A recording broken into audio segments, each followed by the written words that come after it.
Tahimik ang buong kusina. Tanging tiktak ng orasan at mahinang paghinga ang maririnig.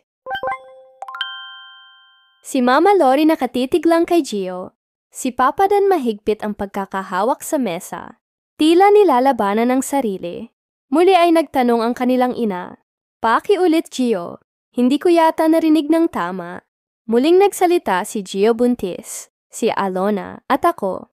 Ang ama hindi nakapagsalita si Alona. Nakayuko siya pilit nilulunok ang takot. Tapos bigla ang pagsabog ng galit ng ama na si Mang Dan. Anong K-A-L-O-R-K-R-H-A-N-G? Yan kapatid mo, yang babae kapatid mo, yan J-I-R, tumayo. Si Dan binagsak ang kamay sa mesa. Napaatras si Gio, pero hindi umatras ang paninindigan tay.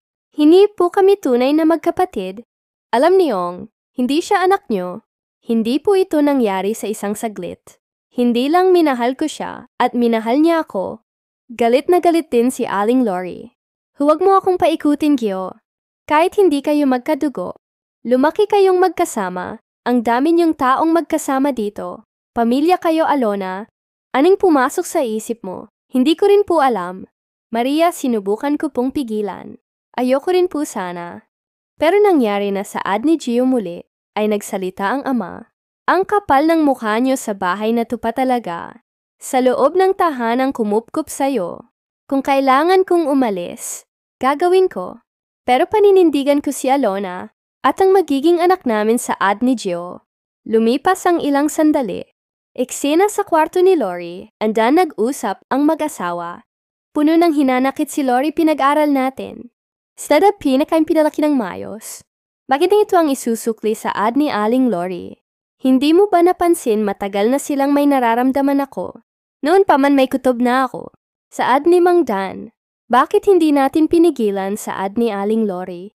Dahil hindi natin kayang pigilan ang puso ng mga bata sa ad ni Mang Dan. Tahimik. Silang dalawa eksena sa kwarto ni Alona ng gabi. Nakaupo si Alona umiiyak. Lumapit si Gio tahimik lang. Hinawakan ang kamay niya. Kung gusto mong umalis kahit saan. Sasama ako sa ad ni Gio. Hindi ko alam kung dapat pa tayong manatili dito. Gio sambit naman ni Alina kinabukasan pagbangon ni Alona. Wala si Gio sa bahay. Naiwan lang ang isang sulat sa kanyang kama. Alona, bibigyan kita ng dahilan para hindi ka ikahiya. Magpapakitatag ako para sa'yo. Para sa anak natin babalikan kita. Salamat. Mag-alas 6 ng umaga, tahimik ang bahay. Nagising si Alona na mag-isa sa kwarto. Wala si Gio, wala rin ang kanyang cellphone. Paglingon niya sa kama, may iniwang sobra. Kinuha niya ito. Nanginginig ang kamay habang binabasa ang sulat.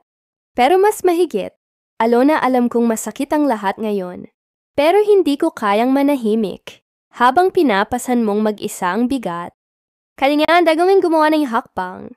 Maghahanap ako ng trabaho kahit saan. Basta para sa'yo, para sa magiging anak natin babalik.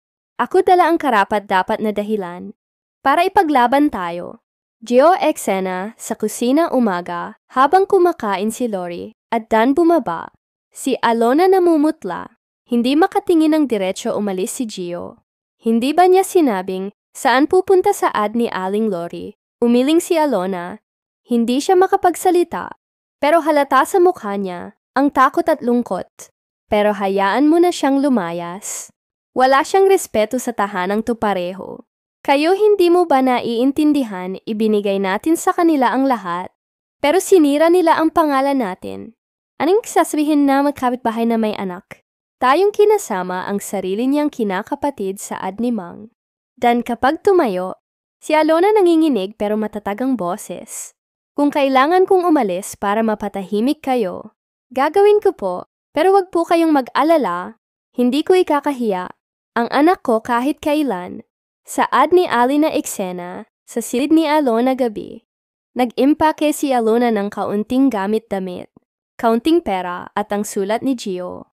Tiningnan niya ang sarili sa salamin, mukha ng pagod. Pero sa mga mata niya ay may determinasyong hindi na mapipigil. At muling naalala niya ang nakaraan. Unang pagkikita nila ni Gio sa murang edad. Sabay silang nag-aaral, Tumatawa. Naglalaro ang gabing umuulan. Ayng singhalik, ang 2 linya sa test, ay ang galit ng kanilang mga magulang. Eksena sa sala huling palang bago umalis. Lumapit si Alona kay Mama Lori. Si Alona, salamat po sa lahat. Kahit galit kayo ngayon, alam kong minahal niyo rin po ako noon. Hindi nakasagot si Lori. Ngunit sa mga mata niya, may bakas ng panghihinayang. Sa labas ng bahay, sumakay si Alona sa jeep. Wala siyang tiyak na pupuntahan. Pero sa dibdib niya, may tinig na nagsasabing, hindi pa ito ang wakas.